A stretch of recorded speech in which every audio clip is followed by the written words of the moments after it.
Kasihani mereka.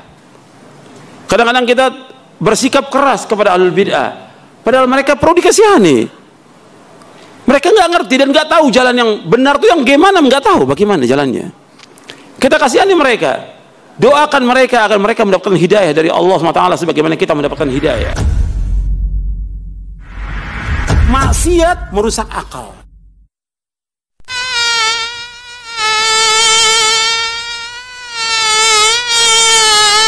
Saat Anda menyampaikan kebenaran, maka Anda menemukan dua reaksi yang berbeda.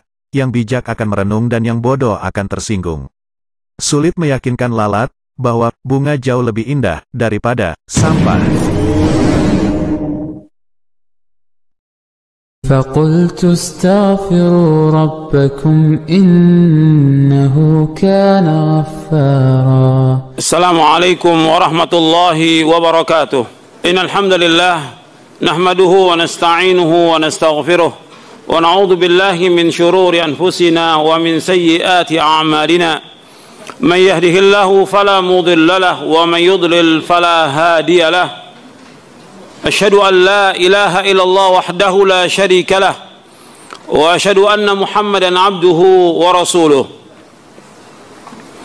Ya ayyuhalladzina amanu taqullaha haqqa tuqatih wa la tamutunna illa wa antum muslimun. Ya ayyuhan nasu taqu rabbakumul ladzi khalaqakum min nafsin wahidah wa khalaqa minha zawjaha wa batha minhuma rijalan katsiran wa nisaa'a. Wattaqullaha alladzi tasaaluna bihi wal arham innallaha kana 'alaikum raqiba. Ya ayyuhalladzina amanu taqullaha wa qulu qawlan sadida yuslih lakum a'malakum wa yaghfir lakum dhunubakum wa man yuti'illaha wa rasulahu faqad faza fawzan 'azima. Amma ba'du fa inna asdaqal hadithi kitabullah wa khairal hadi hadi Muhammad sallallahu alaihi wa ala alihi wa sallam wa syarrul umuri muhdatsatuha wa kullu muhdatsatin bid'ah wa kullu bid'atin dhalalah wa kullu dhalalatin finnar. Ma'asyiral muslimin rahimakumullah, kepada bapak, ibu-ibu, ikhwan dan akhwat yang dimuliakan oleh Allah Subhanahu wa taala, alhamdulillah kita bersyukur kepada Allah Subhanahu wa taala atas segala nikmat yang Allah karuniakan kepada kita, nikmat Islam, nikmat iman, nikmat sehat, nikmat afiah, nikmat dijauhkan oleh Allah dari berbagai macam malapetaka. Kita bersyukur kepada Allah Subhanahu wa taala diberikan hidayah oleh Allah di atas Islam. Ini nikmat yang paling besar yang wajib kita syukuri. Enggak ada nikmat yang paling besar kecuali diberikan hidayah di atas Islam. Orang yang tidak masuk Islam, yang tidak beragama Islam, kemudian dia mati dalam keadaan kafir, maka tempat tinggalnya dalam neraka jahanam selama-lamanya. Dan mereka kekal dalam neraka jahanam selama-lamanya. Dan mereka ingin keluar dari api neraka, nggak akan bisa keluar dari api neraka. Jadi orang-orang yang kafir, yang mati dalam keadaan kafir, tempat tinggalnya dalam neraka jahanam. Dan mereka ingin keluar, nggak bisa. Yuriduna yakhruju minan nari wa ma hum bikharijina minha wa lahum adzabun muqim. Kata Allah dalam surah Al-Maidah, mereka ingin keluar dari api neraka, tapi nggak bisa mereka keluar. Dan mereka dapat azab yang pedih. Mereka ingin menebus dengan sepenuh bumi emas, sepenuh bumi emas, supaya bisa keluar dari api neraka, nggak bisa. Makanya kita bersyukur kepada Allah diberikan hidayah di atas Islam. Orang-orang kafir, apakah dia kafir dari ahlul kitab atau orang-orang musyrikin, tempat tinggalnya dalam neraka jahanam. Innal ladzina kafaru min ahlil kitab wal musyrikina fi nari jahannam khalidina fiha ulaika hum syarrul bariyah. Sesungguhnya orang-orang kafir dari ahlul kitab dan kaum musyrikin, tempat tinggal mereka di neraka jahanam. Mereka kekal dalamnya selama-lamanya. Dan mereka adalah sejelek-jelek makhluk di muka bumi ini. Ini Allah firmankan dalam surah Al-Bayyinah. Makanya kita bersyukur diberikan nikmat Islam ini. Maka nikmat yang paling besar nikmat Islam. Makanya Allah menyebutkan kepada kita juga, diingatkan tentang Islam, diingatkan juga oleh Allah tentang sempurnanya agama Islam ini, dan jangan kita menambah-nambah lagi. Al-yauma akmaltu lakum dinakum wa atmamtu alaikum ni'mati wa raditu lakumul islama dina. Dalam surah Al-Maidah ayat 3. Pada hari ini aku telah sempurnakan bagimu agamamu, aku telah cukupkan nikmatku atasmu, dan aku ridho Islam menjadi agama bagimu. Allah sudah ridho. Makanya kita harus betul-betul menerima agama ini dengan benar, taslim, tunduk kepada agama ini, mentauhidkan Allah, menjauhkan segala macam perbuatan syirik. Ini nikmat Islam yang paling besar.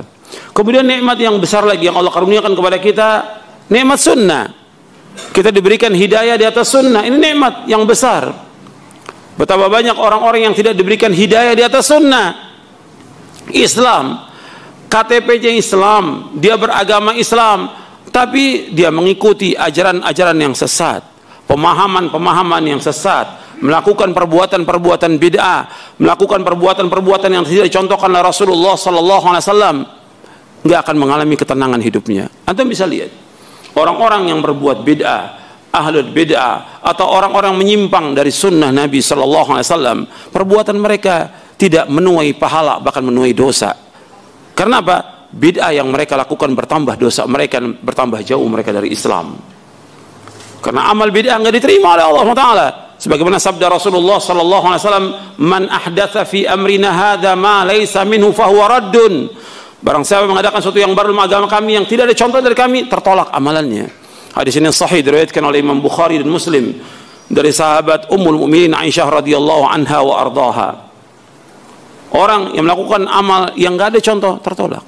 Makanya kita bersyukur kepada Allah diberikan hidayah di atas sunnah. Ini nikmat yang besar yang wajib kita syukuri. Enggak bisa kita bayar dengan apapun juga. Allah memberikan hidayah di atas sunnah. Coba antum bisa pikirkan, antum bisa bayangkan ketika antum melakukan perbuatan-perbuatan bid'ah, atau mengikuti pemahaman yang sesat, atau aliran yang sesat, atau torekot, atau yang lainnya, antum bisa rasakan tidak akan mengalami ketenangan. Bukan tidak tenang, tidak akan mengalami ketenangan. Karena tenang orang di atas sunnah, di atas Quran dan sunnah, baru dia akan mengalami ketenangan, baru dia akan mengalami ketentraman, baru dia akan mengalami kebahagiaan dengan Islam dan sunnah. Ini harus kita ingat. Sehingga apa? Kita terus bersyukur kepada Allah atas nikmat ini. Ini Allah berikan hidayah kepada kita. Belum tentu semua orang diberikan hidayah oleh Allah seperti ini.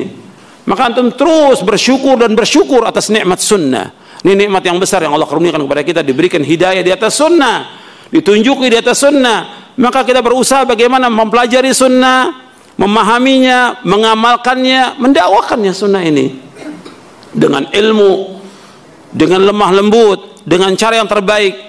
Ketika kita mendakwakan juga kepada orang dengan cara yang terbaik. Kenapa? Enggak semua orang juga mudah mendapatkan sunnah seperti kita mendapatkan sunnah. Itu harus kita ingat. Enggak semua orang mendengarkan kajian, mendengar ceramah dapat hidayah, belum tentu. Makanya kita bersyukur ketika kita mendengar, kita terima sunnah ini dan kita laksanakan, nikmat bagi kita. Tapi orang lain belum tentu. Makanya kita berusaha dengan cara yang baik mendakwakan kepada mereka, kasihani mereka. Kadang-kadang kita bersikap keras kepada ahlul bid'ah, padahal mereka perlu dikasihani. Mereka nggak ngerti dan nggak tahu jalan yang benar itu yang gimana, nggak tahu bagaimana jalannya. Kita kasihani mereka, doakan mereka agar mereka mendapatkan hidayah dari Allah SWT sebagaimana kita mendapatkan hidayah. Abu Hurairah ketika ibunya berkali-kali dakwakan untuk masuk Islam, nggak mau, bahkan mencela Abu Hurairah, mencela Rasulullah, nggak sanggup Abu Hurairah. Sampai Abu Hurairah datang ke Rasulullah, ya Rasulullah tolong doakan ibu saya. Didoakan Rasulullah masuk Islam. Gembira Abu Hurairah. Ada juga orang yang datang ke Rasulullah, ya Rasulullah tolong tunjuki ya Allah suku Daus, tunjuki agar mereka dapat hidayah. Maka Nabi berdoa, Allah mahdi Dausan, Allah mahdi Dausan. Ini orang kafir Daus ini. Boleh kita mendoakan orang kafir agar mereka mendapatkan hidayah, tapi mendoakan agar mereka mendapatkan rahmat ampunan tidak boleh. Nas Al-Quran melarang demikian. Mendoakan agar mereka dapat hidayah boleh, Tapi mendoakan mereka akan mendapatkan ampunan dari Allah atau mendapatkan rahmat dari Allah tidak boleh. Tidak boleh. Tapi mendoakan hidayah boleh. Makanya ikhwan fillah, azakumullah, dan juga akhwat yang mendengarkan kajian ini, kita bersyukur diberikan hidayah dari sunnah. Maka coba dakwah kita dengan lemah lembut, bagaimana supaya orang-orang yang menyimpang dari sunnah kembali kepada sunnah ini. Kita bersyukur diberikan hidayah dari sunnah. Nggak bisa dibayar dengan apapun juga hidayah di atas sunnah ini. Nikmat kita di atas sunnah, antum bisa rasakan. Antum sholat nikmat, antum zikir nikmat, antum berumah tangga nikmat, semuanya nikmat dengan sunnah ini, subhanallah. Bersyukur kita atas nikmat ini. Kemudian yang ketiga, Allah subhanahu wa ta'ala memberikan hidayah untuk selalu dan senantiasa menuntut ilmu syar'i. Ini juga wajib kita syukuri. Kita bersyukur kepada Allah diberikan hidayah untuk selalu dan senantiasa menuntut ilmu syar'i. Betapa banyak orang-orang yang tahu adanya kajian, adanya pengajian, tapi nggak sempat dia untuk datang. Bahkan kadang-kadang depan rumahnya ada pengajian, nggak sempat datang. Sama seperti masjid, ada masjid dikumandangkan adzan, nggak sempat datang dia, nggak bisa melangkah kakinya ke masjid. Sampai ada orang di Mekah nggak bisa dia untuk sampai ke Masjidil Haram, dia tinggal di Mekah. Hidayah, ini faktor apa? Hidayah. Makanya kita bersyukur kepada Allah SWT, kita diberikan hidayah untuk selalu dan senantiasa menuntut ilmu syar'i. Wajib untuk ilmu. Antum sudah hafal hadisnya, talabul ilmi faridatun ala kulli muslimin. Menuntut ilmu itu wajib atas setiap muslim. Dan berjalan kita untuk menuntut ilmu mendapatkan ganjaran yang besar, pahala yang besar. Karena itu jalan menuju surga. Sebagaimana sabda Rasulullah sallallahu alaihi wasallam, "Wa man salaka tariqan yaltamisu fihi ilman, sahalallahu lahu bihi tariqan al jannah." Barang siapa yang berjalan untuk menuntut ilmu, Allah akan mudahkan jalannya ke surga. Jadi barang siapa yang berjalan untuk menuntut ilmu, Allah akan mudahkan jalan ke surga. Maka antum perhatikan bahwa jalan menuntut ilmu ini jalan kenikmatan, jalan keselamatan, dan jalan kebahagiaan. Kita wajib meluangkan waktu kita untuk menuntut ilmu syar'i, wajib. Setiap hari ada waktu untuk menuntut ilmu. Setiap hari harus kita baca buku-buku yang bermanfaat dari Quran dan tafsirnya, sunnah, begitu juga buku-buku dari ulama salaf yang lain yang kita harus baca. Paling enggak kita baca 4 jam dalam sehari. Kalau nggak bisa 2 jam. Harus di samping baca Al-Quran, kita juga baca buku-buku yang bermanfaat. Karena kita harus tahu tentang agama Islam ini. Dan banyak yang belum kita tahu. Ribuan sunnah yang belum kita ketahui. Ribuan. Sebagaimana juga kitabnya para ulama, ribuan kitab yang belum kita baca. Kita harus terus tetap talabil. Saya dengan antum sama. Kita sebagai talibul ilm, kita harus terus belajar dan belajar. Sampai kapan kita belajar? Sampai kita diwafatkan oleh Allah, sebagaimana dikatakan oleh Imam Ahmad bin Hanbal, Abdullah Ibn Mubarak, dan yang lainnya. Ketika ditanya sampai kapan kita belajar, sampai mati, sampai kita diwafatkan oleh Allah Taala. Jadi belajar itu nggak ada batas umur, sampai kita diwafatkan oleh Allah. Bahkan ada ulama ahli hadis yang membacakan sanad di akhir hayatnya sebelum dia meninggal dunia. Pas lagi nazak dibawakan hadis tentang la ilaha illallah, meninggal dengan membaca la ilaha illallah. Subhanallah, dibawakan sanadnya satu persatu oleh dia. Ini di akhir hayatnya. Nggak berhenti orang menuntut ilmu sampai diwafatkan oleh Allah Subhanahu wa ta'ala. Maka antum harus luangkan waktu. Jangan cuma intisab aja ke salaf tapi nggak nuntut ilmu. Banyak yang begitu. Pokoknya kita ikut sunnah, kita ikut salaf, tapi nggak pernah ngaji, nggak pernah nuntut ilmu. Wajib nuntut ilmu, wajib, dan harus kita belajar.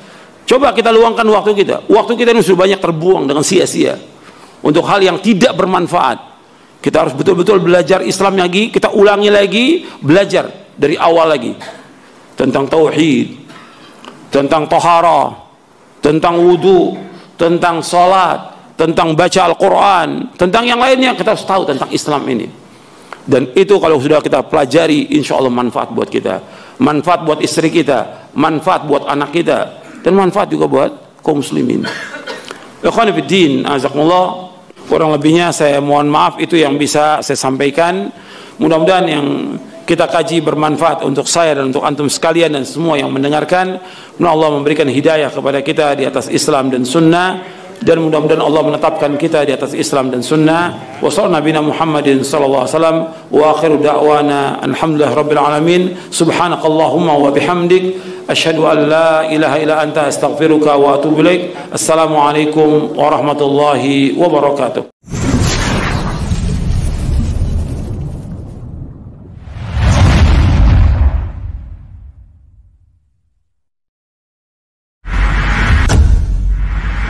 Maksiat merusak akal.